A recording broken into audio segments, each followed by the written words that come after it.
Welcome to We're Not Wizards. We are the best, but not wizards. Enjoy the show!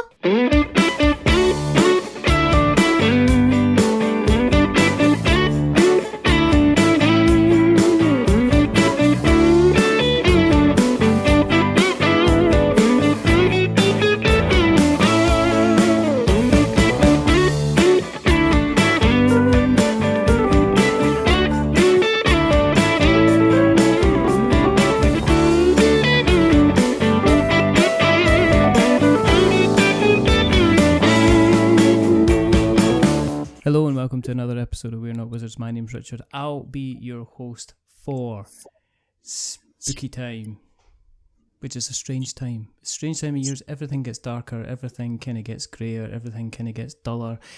You can no longer hear the little humming of the bees going from flower to flower. Unless, of course, they were maybe in some kind of protective gear, as maybe they were in some kind of suit. Or maybe even some kind of like spacesuit. In fact, let's take the bees away from buzzing about the garden in the darkness and actually let's lift them well above the stratosphere, well into the atmosphere, potentially into space, and see where they go, see what they do, see what they pollinate and see what they bring and see what they work as and see what they achieve. And we're not talking beehives. We're talking more kind of like, a collection of beehives, almost like an apiary. And if we're going to be speaking to somebody about bees in space and apiaries, then there is only one person we can speak to, and that's Connie Vogelmann, who's here to talk about apiaries. Well, thank you so much for having me. I really appreciate it. I really loved that transition too. It was very smooth. Although I will actually note that our bees are still buzzing away in the backyard. It's about 80 degrees right now today. And so they are still going strong. But yes, happy to be on the show. Happy to talk about, life, the universe and everything, and also about apiary. Eventually, because the rule is when we talk, bring anybody on the show, we eventually get around to talking about the game. but this must all be new to you. Yes, 100%. This has been very, very new. It's been sort of an interesting experience. I mean, as I've talked about, I know we'll get to the game later, but, Apiary is very much my first design. As we're speaking today is the official first pre-order day.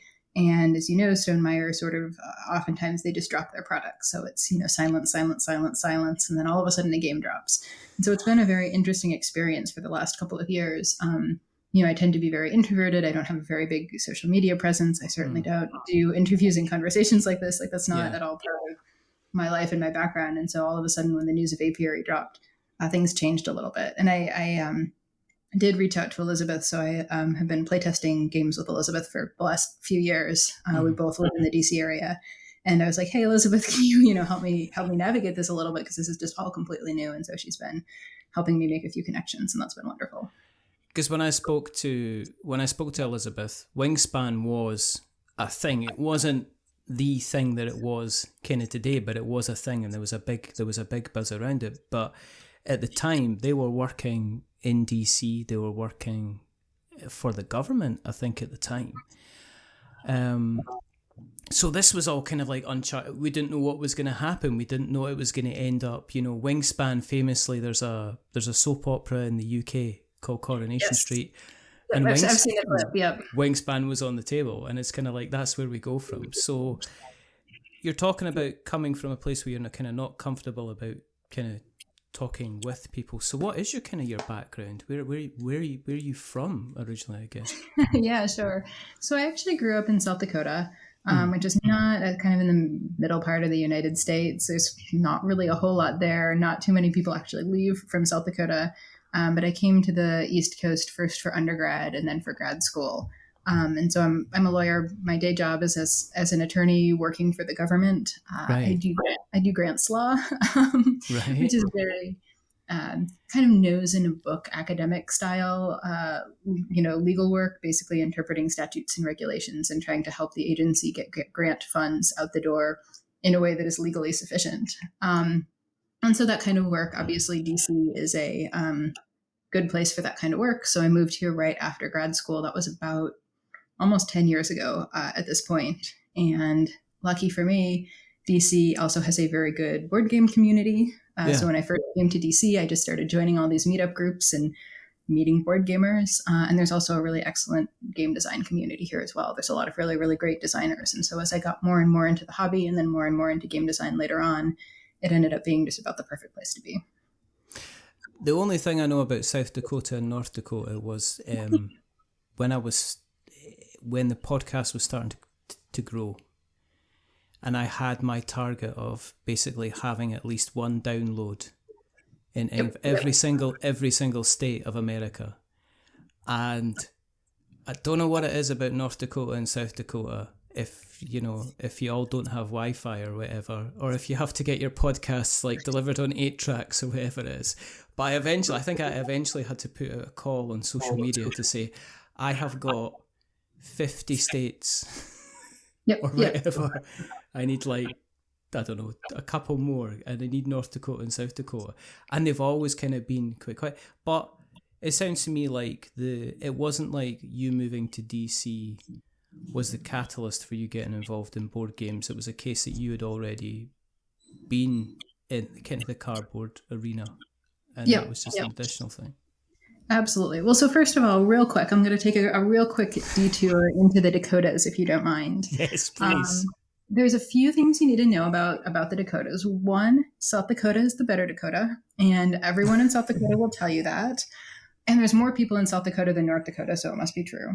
Right. Second of all, the capital of South Dakota, it's spelled Pierre. It is pronounced Pier, like Pier.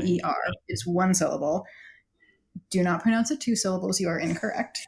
Okay. And third, if you ever are driving through South Dakota and you're driving for miles and miles and miles and you're bored out of your mind, stop at Wall Drug. It will be the kitschiest experience of your life. But by the time you've been driving through 300 miles of cornfields and, cattle lands and everything, you will be glad of the distraction. So anyway, that's my South Dakota tangent. What's it famous for? Because is it not like you get there's they call this, there's the dairy state, and then there's Chicago, which is the Windy City. So what's Dakota famous? Because you mentioned cornfields there. So is it famous for miles and miles of cornfields? Yeah, so it's actually sort of split east-west. So the eastern side of the state is mostly corn and soybean fields. The western part of the state is much drier, and it's mostly cattle. The biggest attraction of South Dakota is Mount Rushmore. That's sort of the thing that everyone knows about South Dakota, but that was almost 400 miles away from where I grew up. I grew up in the absolute opposite part of the state. So I always forget actually how kind of big America is, because where I am, you're only ever kind of 60 miles away from the coast. Right. That's at the furthest point. I can get to the coast literally within about 10-minute drive from here. I can be staring out at the sea. In fact, I lie, because I can look out my window and I can see the fourth rail, the fourth road, and the Queensferry crossing, which are three busy bridges which cross the fourth. So I'm not that far from the coast. So when you're saying, it takes us a couple of hours, because we measure I've heard of people that drive a couple of hours to get to work in America, and I'm just that. Why would you even do that? But that's I certainly agree with that. I've known a lot of people who have had really brutal commutes, and a lot of it's obviously just driven by housing prices. But I still can't fathom. I mean, it's just so much. It's so much time, especially if you're sitting in a car too. I mean, because obviously public transportation around here is not great, and so a lot of times if you have your 2-hour commute, you're sitting in traffic on the freeway for most of it, which sounds kind of like my own personal version of hell. So, in terms of the board game side of things, where did that start? Was that kind of if I have to look at another cornfield, I'm going to lose control? So you went and played Catan instead? No. So I actually started. So I grew up playing a certain number of games. I mean, my family were big pinochle players, and so that was the big thing that we would always do when my family got together. We also played a lot of cribbage growing up, and we had a game called Yahtzee. A game called Kismet, I misspoke, that is basically a variant of Yahtzee, a slightly more complicated variant of Yahtzee that we played a lot of. But I didn't play games a lot in high school and college. And then when I was in law school, I had a friend who invited me over for dinner and a board game. And I was like, board games. Like, Yeah. I don't know, how old are we? Like, what are we doing? Yeah. And that game was Settlers of Catan, and it just launched a revolution for me. I mean, I just instantly dove in headfirst. I started a board game club at my law school. We had about 5 games that we just played over and over and over and over again. And it very quickly became my favorite hobby. And then again, when I moved to DC, I just continued on. And okay, so what were the 5 games then? So let's see. So we had Pandemic, we had Settlers of Catan, we had Carcassonne, we had Small World, and we had Power Grid. And those were the ones that just got played again over and over and over and over again. That's a really, really kind of solid foundation. Because you've got kind of like your Euro in there with like Power Grid. Yep. Then you've got like your area control, and then you've got kind of like resource management and crisis management with kind of Pandemic. It's like it reminds me of that. Here's a tangent for you. In Good Will Hunting, where the maths professors are talking, and they're talking about, do you remember this guy who they basically had a basic maths book? And that's all he had, and from there he extrapolated some kind of like amazing maths. So I'm just imagining that from the basis, that give you a firm understanding of what an awful lot of kind of like board games out there would kind of offer, I would guess. Yeah, absolutely. And I don't remember too much about the thought process about, who picked up which game when. I mean, I think we were just kind of checking best of lists at the time because no one knew much about it. And then we added Agricola a little bit later as well. And then all of a sudden, that kind of got us into, I mean, Power Grid's pretty heavy, but Agricola obviously got us into that sort of slightly heavier gaming and, kind of worker placement as a genre as well. So, but yeah, I hadn't really thought about that before, but that is really, I think, a pretty good assortment of games if you're, just getting into the hobby to sort of see what some of the different mechanisms are. Yeah, I know that I've out of those ones, I think the last one I played was Power Grid, because one of my friends, they've got like basically a batter and bruise copy of Power Grid that they'll bring along every kind of couple of months to the games club, and we'll be playing that because they love it so much. And it's one of the games that's like, it's kind of like a step up from a lot of games. It's like, I think with Pandemic's one of these games that you go back into and you'll play again, and then you'll go, wow, I realize why I kind of like that so much, because it's one of the most ridiculously kind of hard board games for there. I would never personally put somebody who was new to board games in front of Pandemic, because I think it would be enough for them to go, well, I've lost. And it's like, yes, you've lost. And then what happens now? Well, that the world is wiped out and that's you dead, and we have to kind of start again. And there's kind of like that kind of like frustration. Yeah. Well, speaking of difficulty, though, I actually had the opportunity to go to the Pandemic national finals a few years ago with my partner David. This was before COVID. But we entered this tournament at Gen Con and kind of worked our way through the different levels, and we actually made it to the national finals. We didn't make it to the world championship. We got knocked out at that point. That was that one. It was interesting because they had all the decks seeded, so they had all of the city cards and all of the infection deck and everything seeded, and so they would call it out bingo style. So you were basically, everyone was playing the exact same game. So the decisions that you made, determined when you won or lost, and.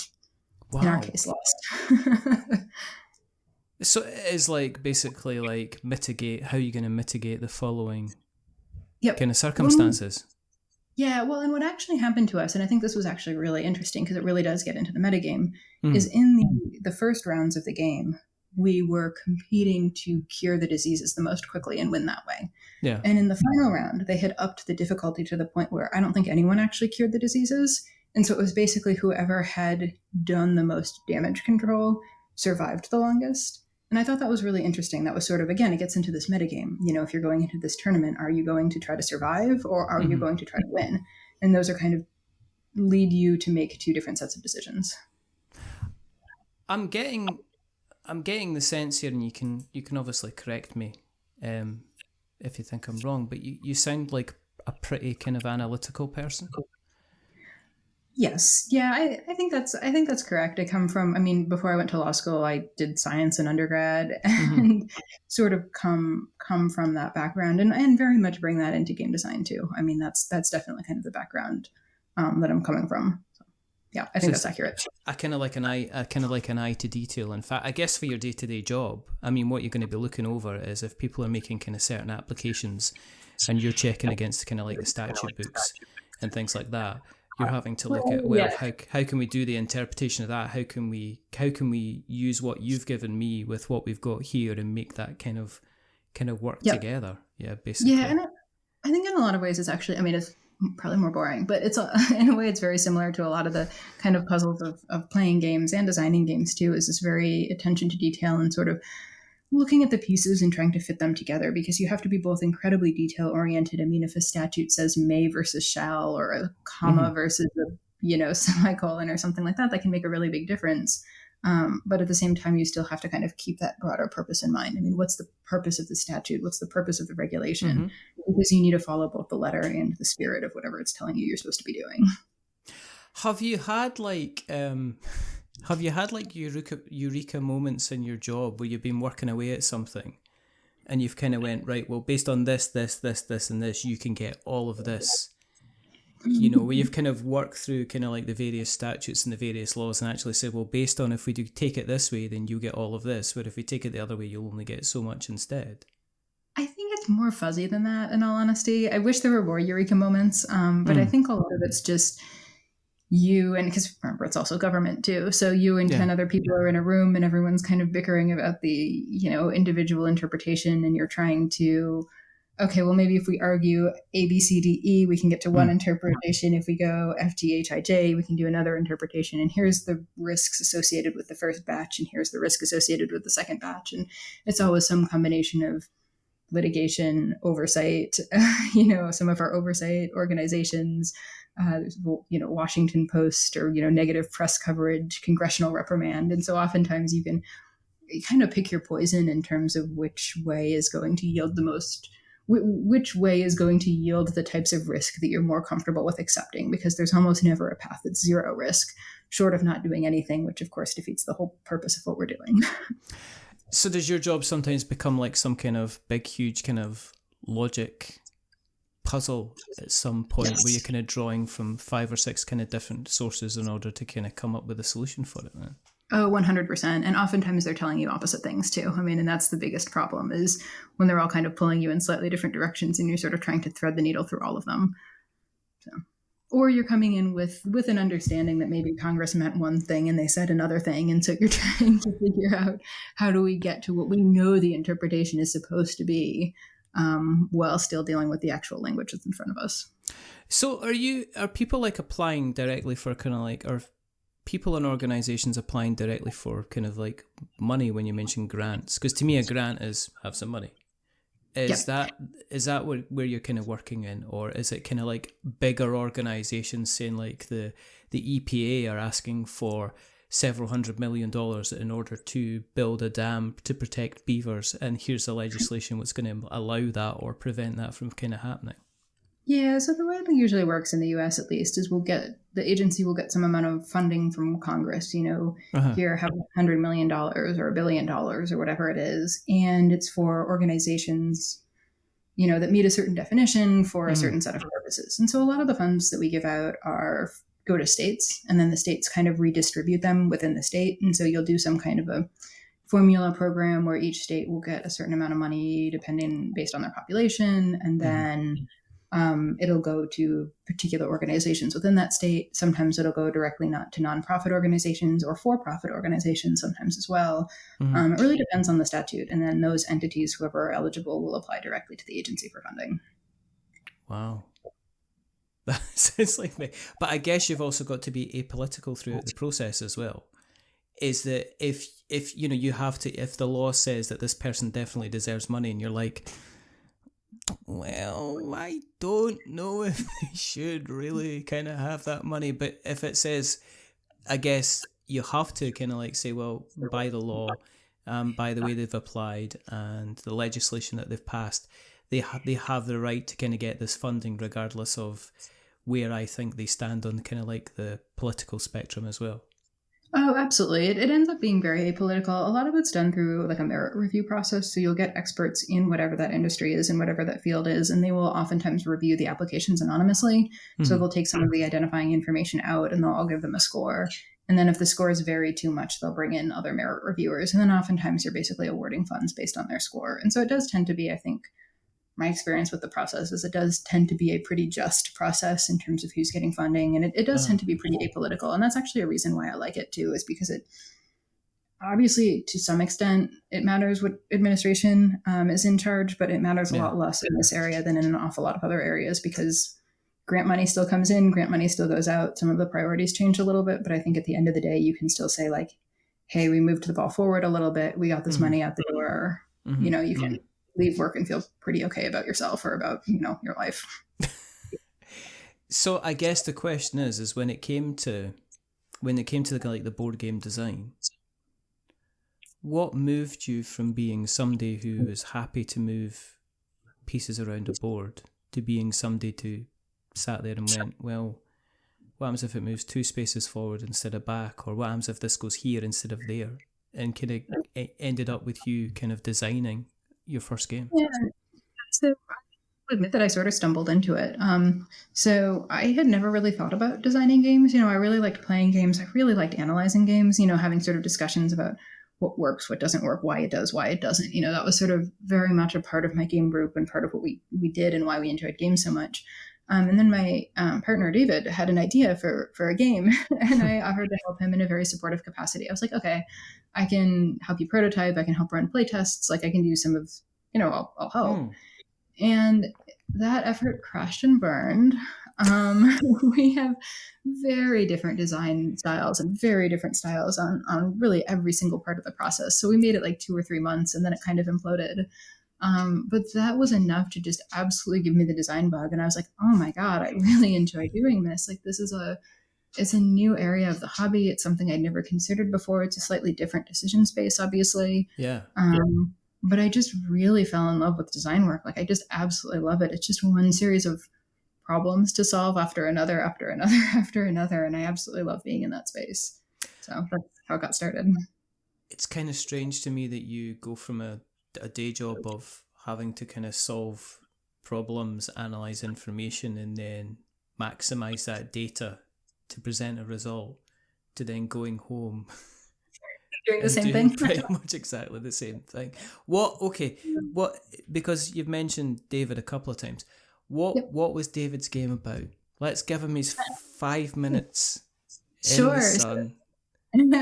So we never really had much of a theme for it. I will comment that both he and I are mechanics first game designers. But it was basically a rondel game. It was, you were moving your pieces around a rondel. Every action that you landed on was kind of a very typical type of action spot, you know, build a thing, get resources, do that kind of stuff. The sort of interesting shtick, or kind of the twist to that game, was that you also had a player board, sort of Scythe or Terra Mystica style or something like that you were taking pieces off of. And when you took your pieces off the board, you would both increase the production strength or the strength of that underlying action, but then you would also put your pieces onto the rondel. You would put them onto sort of the outside edges of the rondel. And then every time you or other people landed on spaces, different things would happen depending on whose pieces and which pieces were on that space. So it was sort of like a passive income and kind of interactive mechanism that was associated with those pieces. So I actually think the underlying design was quite clever. And I think that I think that it could have been an interesting game had we continued with the process, because it was very simple, but it had some really very interesting decisions, because you're looking at your rondel and you're like, oh man, if I land on the space, I'm going to give somebody else some really good benefits, but this is like the action that I want to do, or this then allows me to put one of my pieces out on the board, so I'll be getting this passive income. So I think it was actually kind of a clever design. So maybe one day we'll pick it back up. You never know. Was it? Because sometimes people say that, well, the game works, but it's missing a certain thing, like that little kind of like that last kind of 5 to 10%, which pushes it from like playing a game. And sometimes I play quite a few games, and sometimes the game feels like work. Yep. because you're playing through it and it's kind of like, well, I can't really see my motivation. I don't know where I'm going with this. Yes, I'm scoring points, but at the end of the day, it's almost like I am sticking figures into the top of an Excel sheet and I'm looking at the result that's coming down the bottom and I'm not really able to influence the columns in any way. So I feel like I'm at work, I'm going through a process in order to get points at the end, and that's it. There's nothing else that's kind of affecting it. Yep. Do you think it would have been better if you'd put a theme in? I mean, we tried a couple of different themes. I mean, we did have a couple of themes. We had sort of a space exploration, trying to launch a rocket, going to space. We had kind of a generic agriculture theme that we tried. Again, the effort didn't last all that long. I do think the theme can be really important. I wish I could quantify how to get that, X factor, that last 5 or 10%. I would imagine if anyone truly had it figured out, they would be sitting pretty. And I also think it's interesting too how two people can look at the same game, so for instance, I've been playing a lot of Earth this year, as a lot of people have, and I really enjoy it. It's for folks who haven't played it, it's a tableau builder. You have kind of a follow mechanism, so on everyone's turn, you're just getting kind of a drip of resources. And in some ways, it doesn't matter what they do because every action is good. Every action you get to follow and you get to do something. And for me, I find that to be a very, very satisfying puzzle. But there's a couple of folks in my game group who are just like, this is a spreadsheet. I'm looking at a spreadsheet. I'm doing a spreadsheet. I'm not getting any enjoyment out of this. Yeah. And so I think it's interesting that you can have a game that strikes two people who otherwise have very similar game interests just completely differently on that kind of X factor and on that fun factor. I think games can tick different people's boxes, and I think that expectation is definitely one of them. And I think that it's interesting that you're working with Jamie, because if one thing Jamie has always been good to, and we're going to talk about you, Jamie, and you might be listening in or not, and I've said this to Jamie himself, but he is very, very good at giving the impression that a game is one thing when it can end up kind of being another. That's interesting. I don't know if I've gotten that impression, but I will say I do think Jamie's very, very good at finding that fun factor and really honing in on that. And I'm sort of thinking through the development of Apiary and a lot of the little tweaks that we made kind of fairly late in the process that I think from a design perspective, I don't think are all that core or all that fundamental to the game, are the things that everyone's like, and this is the thing that takes it over the edge, which I think is really, really interesting. I guess for me, I've mentioned this to Jamie directly, Scythe is always the big one that kind of looks like a war game, but is actually a Euro game. And Expeditions is like, again, it's like the follow-up to Scythe, and everybody's going, I was expecting big stompy robots. It's like, well, they are big stompy robots. It's just that you're just doing another kind of a Euro kind of game thing. Where, in terms of the journey for Apiary, because I am very, very surprised. I mean, I know there's a few games based around kind of bees, but bees in space. Now, even though I'm saying bees in space to you just now, in my head, I'm doing the Muppet Show pigs in space thing instead. So I'm going, bees in space. But you say that you brought in the mechanics first and then the theme. But I'm just wondering, where the point did you go? Did you bring in the bees? Because it sounds fascinating to me that you would go. I'm wondering, almost like if you kind of like got like a bag of words, and then just stuck the words in the bag and then rummaged around and says like the first word space, okay, and the second word is exploration, and then the third word is bees, and that's what we're going with. And So the funny thing is there's actually design tools online, like if you're a game designer, and I can't remember them off the top of my head, but there's one or two that actually do that will put a theme and a mechanism together, and it's basically a random number generator, and you can do it as a design exercise, come up with a game that's, I don't know, a tableau building game about, whatever, and it'll give you that kind of design challenge. I will say, though, as far as Apiary is concerned, though, the bees were part of it actually from the beginning. I had basically a single conversation about the game when we were talking about the concept of workers aging and dying, and wouldn't it be cool if workers aged and died? And then I had been doing some research to start keeping bees myself, which I started doing a couple years ago, and it just sort of instantly clicked. So as much as I very much consider myself to be a mechanism first designer, the bee part of Apiary was there from the very first prototype. And actually the funny thing too is the name Apiary actually probably came about 3 weeks in and just stuck from then until the final game, which I think is really funny. The space part was added much later. So the space part was added during development with Stonemaier, or I guess technically right before. Basically, Jamie and I had been talking about the game a little bit. I had brought it to Stonemaier Design Day back in 2021. Wow. Jamie and I got talking about the game a little bit after that.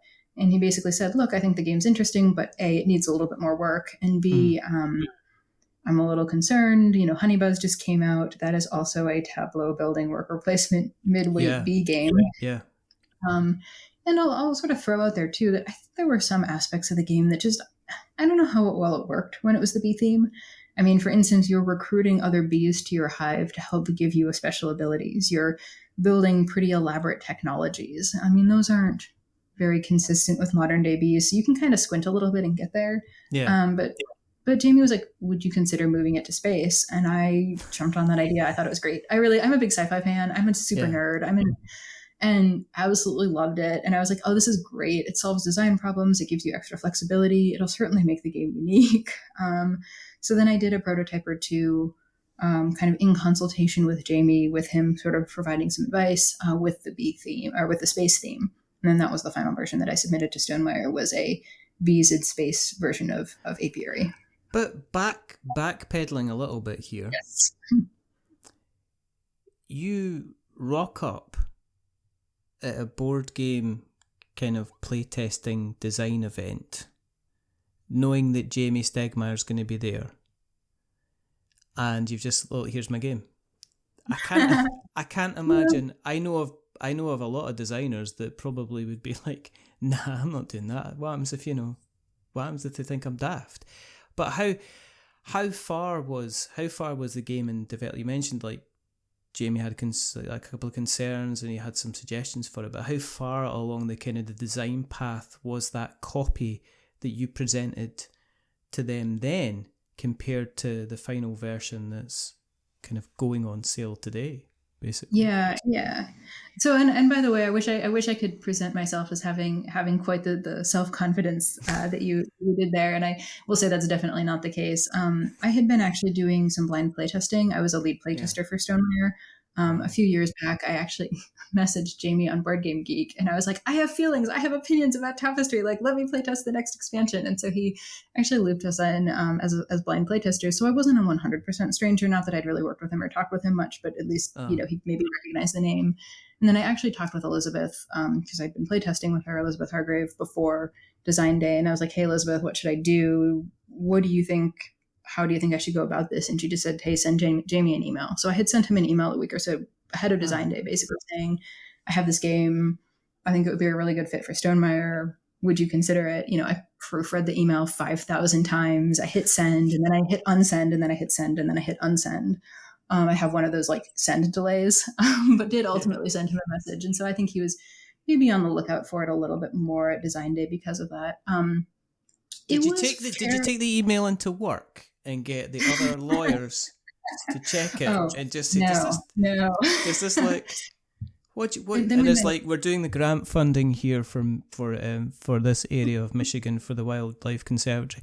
Well, yeah, but could you have a look at this email that I'm about to send, please, quickly? Oh, then it would have never gotten sent. It would have ended 5 pages longer and been full of lots of legalese. But you could have ended up with a grant of $2 million accidentally and get a check sent through the mail and say, here's your money for your bee projects, and you're just like going, oh. I think they would violate a few relevant ethics regulations. But anyway, the version that I brought to Design Day was getting to be as far along as I think I knew how to take it at that point in time. Yeah. I think I had a core loop that was pretty fun. people were enjoying it, both at my playtest group before design day and then actually at design day. And all the feedback I got was, I'm interested in this game. This game is really fun. I want to play it again. I want to see where it goes. I do think though, and so you had a lot of the core mechanisms. So the workers aged, they died at that point in time. In the final version, they hibernate now because it's a little bit more positive. Yeah. But most of the actions are largely the same. I mean, you have your sort of tableau building element of the game. You're buying a lot of hex-based tiles. You're putting them into your hive. It's very much a combo game. So you're flipping over a lot of or you're getting tiles over the course of the game. You're basically trying to break the rules in one way or another. And I think that's really kind of a core functionality of the game, is that one person might be breaking the game in direction A, and somebody else is breaking the game in direction B. And that's really what the game is about. And I think that kind of core has very much stayed intact. Some of the tiles that I brought to design day are basically the exact same as the tiles that are in the final game. Where the game really got better though during development was kind of around the edges. We really smoothed off a lot of rough pieces, a lot of rough edges. Yeah. We added some multi-use cards that I think are one of the best parts of the game. They were just, I think, single use when I brought them to design day, and now they have 3 different uses, which is, I think, really makes the kind of some of the strategic decision making a lot better. And then we also just added a lot of really nice touches. So like, for instance, in the final version of the game, every strength 4 worker has a unique, every time you place a strength 4 worker, wherever you place it, you get some kind of a really cool bonus or benefit. And that is something that I think really, really elevates the game from like, this is pretty fun, to like, oh my gosh, I'm really loving this experience. So how does a round play? I mean, what would you do in a round? What's the main kind of mechanics that you're playing? Yep, it's a worker placement game. There's a bumping mechanism, so it's like a like Charterstone or Euphoria. So no worker placement space is ever blocked. The sort of key shtick, or the key innovation, if you want to call it that, in Apiary, is that most of the workers start out at a strength 1. And every single time you retrieve them or they come back to you, they age 1 level. So they age from a 1 to a 2 to a 3 to a 4. Right, okay. All of the actions on the board depend on the strength of the bee. So if you place a strength 3 worker, you can do slightly better stuff than if you place a strength 2 worker. Okay. Every single time you have a strength 4 worker, whenever that worker gets bumped off the board or you retrieve that worker, in any way it comes back to you, it hibernates and you lose the worker, and you basically fill a spot in this little hibernation comb that not only tracks the end of the game, but it also gives you a little bit of a bonus, and there's a little bit of an area control aspect of it. That's your kind of game timer. So a really big part of the game is kind of manipulating your workers, which worker you're placing where. Are you getting bumped by other players? Can you circumvent that 1, 2, 3, 4 hibernate sequence? There's a lot of abilities that allow you to do that. So can you get basically extra strength 4 placements out of your workers? And then how do you kind of manage that pool of workers? Because you always need some workers, but you don't necessarily need all of them at any time. So you're really kind of managing that inflow and outflow of your workers. The aging stuff, the last time I've seen the aging stuff was on Friday when I played Viticulture. Mm-hmm. Yep. And Viticulture's kind of got a similar kind of aging process, whereas at the end of every single round you age both the kind of the grapes and the wine that you've got, and then that in effect allows you to either produce more expensive wine or kind of fulfill orders themselves. So that mechanic, I've very rarely seen that mechanic anywhere else. So the fact that it's also in kind of Apiary is pretty cool as kind of as far as I'm concerned. With it being kind of like the bees in space theme, was it then a case of, in terms of the illustration, was it a case of, well, we can pretty much kind of do what we want? I mean, or were you involved in kind of like, how did you have discussions were you involved in the discussions with like Quanchai? Because I think it's Quanchai Moria who's involved in, they're the person that's kind of illustrated the game as well, and they're famous for doing, I mean, Dinosaur a million Island different games, World, a million different games, cut their teeth on kind of like Catacombs originally, and they kind of have always followed their work with kind of great interest. So when it came to the kind of the look and the feel of the game, was that something that you were involved in as well, or did you just say, right, I've done the mechanics, I'm just going to leave you alone to kind of get on with how it looks? Yeah, no, I really was not involved much at all in the art and in the final product. And obviously, and honestly, like I have no notes. I mean, I think it looks wonderful. I was Mm. thrilled with how it all turned out. But no, that was really coordinated by Jamie. You know, I was very, very involved throughout the whole development process. I think Jamie has a really, really great way of including his designers in the development process. It's a very collaborative effort. I always felt like I knew exactly what was going on. I was always part of the decision making on every single decision that was made. And even if, Mm. you know, Jamie obviously has the final say as the publisher, but it was always a very collaborative process. But no, as far as the art was concerned, that was really very, very separate. And so I think there were one or two times when, you know, they came back with concept sketches and a couple of questions here and there. You know, we talked a little bit about how the bees were going to look, you know, things like that, how the worker bees were Mm. going to look. But no, for the most part, I was just involved with the design part of things. When was it you actually were able to see kind of like a kind of a final version of the game or a printed version of the game, and when were you able Yeah, to? Have you played an actual? This is the other thing. Have you played a final yes, version of the game yet? Yeah. I have. Yeah, so I got my copy a few weeks ago, maybe two or Uh huh. 3 weeks ago, and that was the first time that was able to actually play the final version of the game with the Wow. fully finished components, and that was a really, really special experience. But they were, you know, airmailed a copy in for me, which I thought was absolutely wonderful. It's serial number 00000, which is extra Wow. special. Okay. But I first got a good look at the art and the graphic design back in, I believe it was April, maybe it was February or so when the art came in, and then a couple Mm. months later that they'd added the graphic design, and then you know, they obviously Stonemaier has a team of proofreaders, but I was involved in that process as well and was able to kind of look through all the files and offer suggestions on, you know, graphic design choices and where everything went and how things looked in the final wording in the rulebook and things like that. So that was when it really kind of felt real because you could sort of see all the pieces together and you're like, holy moly, this looks really sharp. Do you feel, with it being a Stonemaier game, and I mean, you've got well, I was going to say elephant in the room, but probably the albatross in the room that is Wingspan. Did you feel under do you feel under pressure? I mean, and my thoughts behind this, because you better explain it to the lawyer. Is that you could have taken Apiary and you could have taken it down a different route, which has gone through the crowdfunding route and done the Mm-hmm. publicity and everything like that. I'm getting the feeling though from the conversation that we've had so far that if Stonemaier hadn't picked it up, it would potentially have gone, or you would have looked at another publisher. I don't think Yep. Yep. taking it to crowdfunding is particularly some place that you would feel kind of necessarily have the kind of, I guess, wanting to kind of do it, because taking to crowdfunding, it takes so much energy. It is like a Yeah. Yeah. job nowadays. It's a secondary job by itself, and it requires, even if you're doing crowdfunding, a kind of a lot of financial. But I was just going to say, in terms of it going out through the Stonemaier channel, and with Wingspan kind of being, you know, Wingspan, well, not just Wingspan, but, you know, the entire catalogue that's there. Yep. Did you feel we're kind of like, great, he's publishing my game, and then it's like, oh, they're publishing my game? Is there There's a been bit a of lot of that. internal pressure on Yeah. your side to say, well, you know, what are people going to think about it? There's a lot of pressure, and so just sort of for just to note, yeah, I was never going to go the Kickstarter route. That was something that I just never wanted to do. I mean, I don't want to be a publisher, at least, you know, certainly that was something that I didn't want to take on in the Kickstarter context. But yeah, I mean, my goal was to really get it ready for design day and then to start kind of pitching it from there. That was sort of the goal. But yeah, I mean, it's you know, Wingspan obviously very much captured lightning in a bottle. Could Yeah. not have had happened to better people.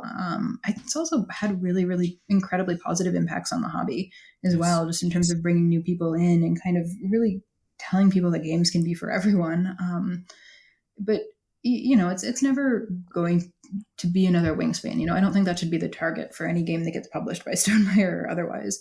But it is intimidating. You know, Stonemaier puts a lot of development work into all of their games. They Yeah. do, you know, big print runs. They invest a lot of money and a lot of time and a lot of resources into every game that they publish. And so I do think over the last couple of years, I've had all of these moments where I'm like, oh my God, you know, what if it's a bust? What if everyone hates it? And you know, I think especially the last couple of weeks, you know, they had early review copies out, and so I think at the time we're recording this, I think there have been 9 or so reviews published, from those initial reviews. And I did definitely breathe a sigh of relief as they started coming in. And I'm like, okay, they like the game. Like, they like the game. This is good. Because I was just worried that, what if Stonemaier makes this big investment and then the game gets totally panned? And obviously I think you have to trust them to do their job. They're very, very good at marketing. They have a very loyal following. They're very good at making really, really, truly phenomenal games. But yeah, there's definitely a lot of pressure. I mean, coming in as a completely unknown game designer with an unknown game about kind of an out there topic, how is it going to be received? And that's scary. Have you given yourself a rule that you're going to look at how all the reviews come in, or because there's usually 2 waves for the reviews that go out for the games? I mean, I know that Jamie puts out kind of games to video reviewers because they need time to play the game and record the content, and then there's a secondary wave of kind of written reviewers, and they take usually a little bit longer. And for instance, I've got my particular written review for Expeditions is going to be going to print instead of going onto the blog, which is kind of strange, but also interesting. But are you going back to my question, are you going to be one of these people? You're going to be scanning all the BGG reviews, or have you made a thing to say, right, okay, it's going to be out there, I just have to kind of let it kind of be out there? Because there are going to be some people who, regardless of if you tick every single box that they've ever asked for, plus all the boxes that they've asked to get drawn so you can tick them as well, they're still not going to like or necessarily gel with the end product kind of thing. Of course, yeah. And I mean, not one of the things Elizabeth said to me going into this is just to, the mantra needs to be not every gamer is going to like every game, and not every gamer is going to like my game. And I think that's something, I mean, I don't like every game that gets published, including some games that are objectively truly excellent. So that's just, we are in a field or an industry with an absolute wonderful assortment and array of options. And so it allows us all to be very picky about what games we like, about what games we keep in our collection, and so on. But so far, I have been watching all of the reviews and scouring all of the news. I think for the sake of my own sanity, I'm going to have to figure out how to cut that down a little bit over time, just because that could become a full-time job in and of itself. But I think especially, because this is my first game and everything, I certainly did not have the self-control to refrain from some of the early impressions. But as I said, overall, it's been surprisingly positive. So I've been really happy so far.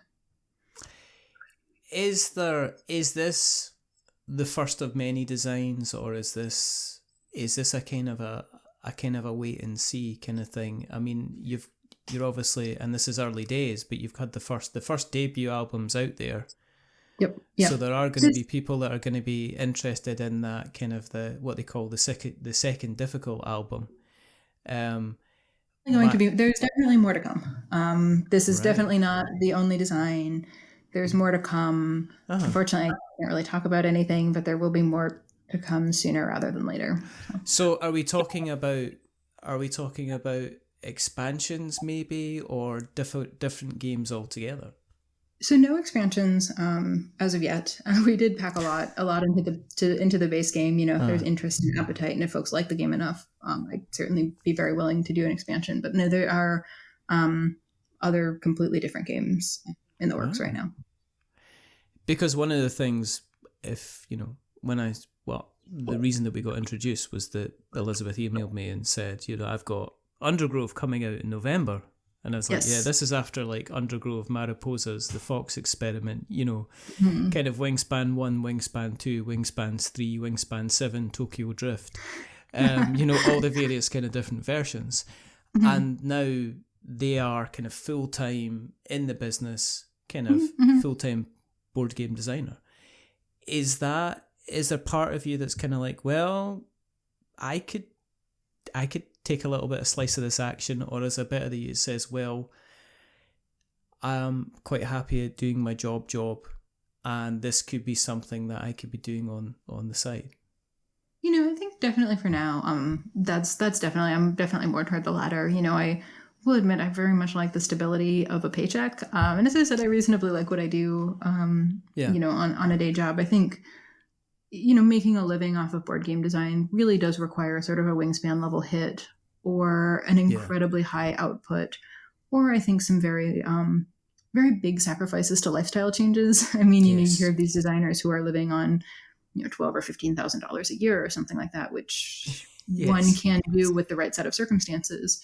I think as far as I'm concerned right now, I reasonably like my job. I like my paycheck. I like the stability that it provides. And, the reality is that game design is not really an industry that allows one to live off it full time very easily. No. I think you'd have to, in order to really make that happen, I think you'd really have to, bump up the MSRP of these games probably 2x where they are now. And that's just not something that the market's going to bear.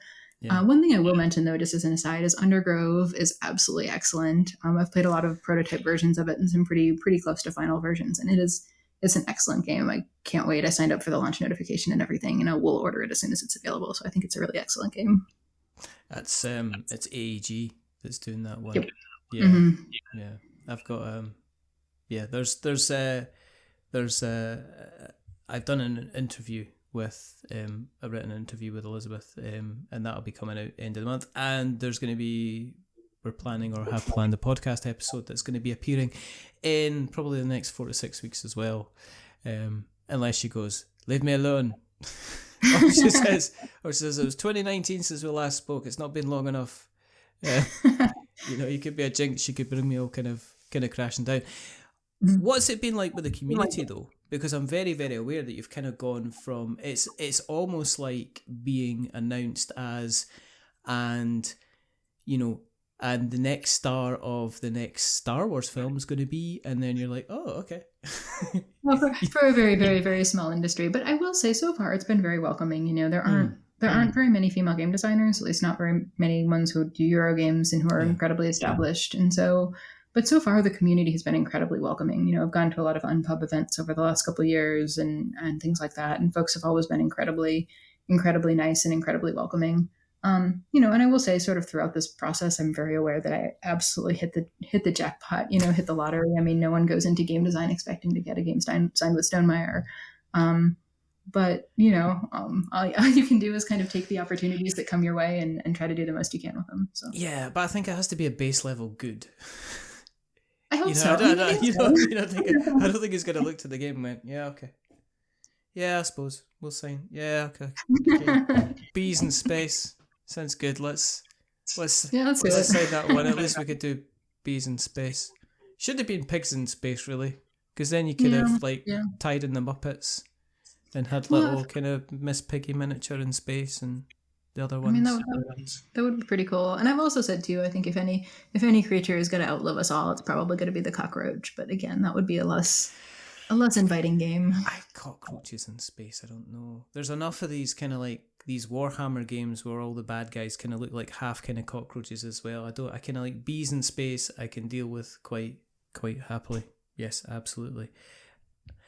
If people have listened along and they are interested in kind of finding out more and want to know where you exist on the internet webs, where do you exist on the internet webs? Yeah, so right now I'm just on, so I am on Board Game Geek. I am monitoring the Apiary pages. I have an AMA thread, so if anyone ever posts to that and asks me a question, I'll see and respond to that. I'm also on, I guess, X we're calling it now. I know. Okay. Well, I'll continue to call it Twitter. I'm on both Twitter and Blue Sky, and in both cases, I'm Connie VDC, and will respond to basically anything that's like relatively polite that anyone sends me on either of those platforms. I'm more than happy to respond to. So. We'll also put the links because Apiary is now available to buy. All across the all across the Stonemaier, the various sites that this man has.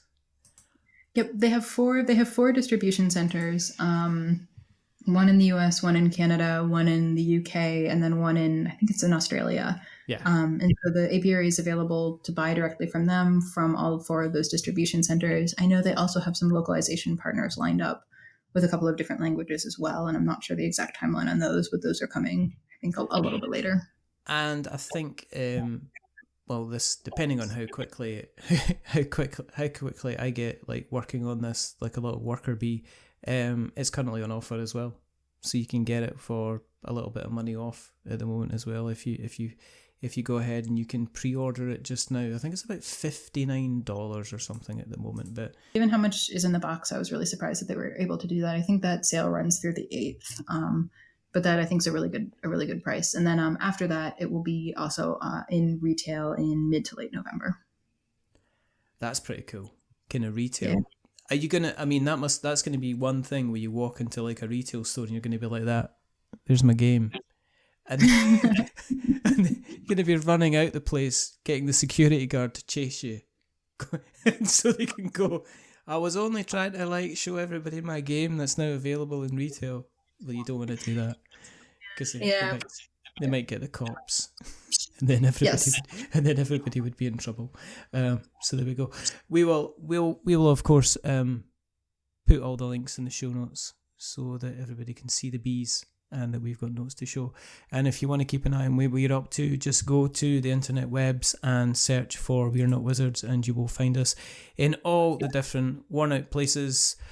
Worn out faces, bright and early for the daily races. Just go to we'renotwizards.co.uk for our blog. Go to we'renotwizards.com for the podcast, or search for We're Not Wizards, and you'll find us everywhere that there is internet. There is us. And if you like what you've listened to tonight, then please go on to Apple Podcasts or Spotify or where you get your podcast of choice and drop us a rating or a review. If you are going to be dropping us a rating or a review, don't give us 10 stars because it makes us big-headed, but don't give us 1 star because it makes us cry. Give us something in the middle, like a 5, because it's average, and we're just a little bit average.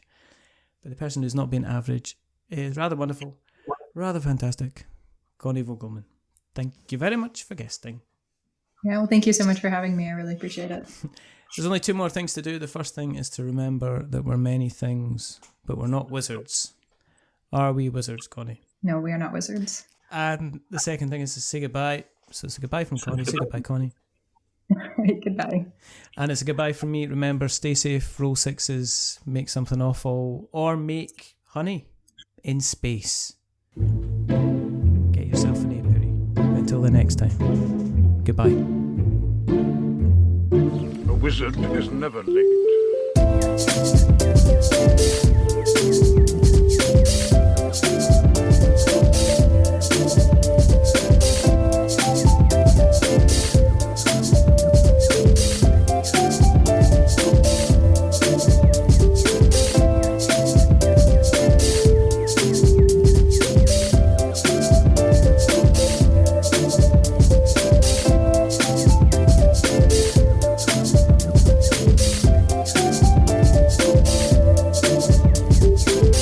Nor is he early. He arrives precisely when he means to.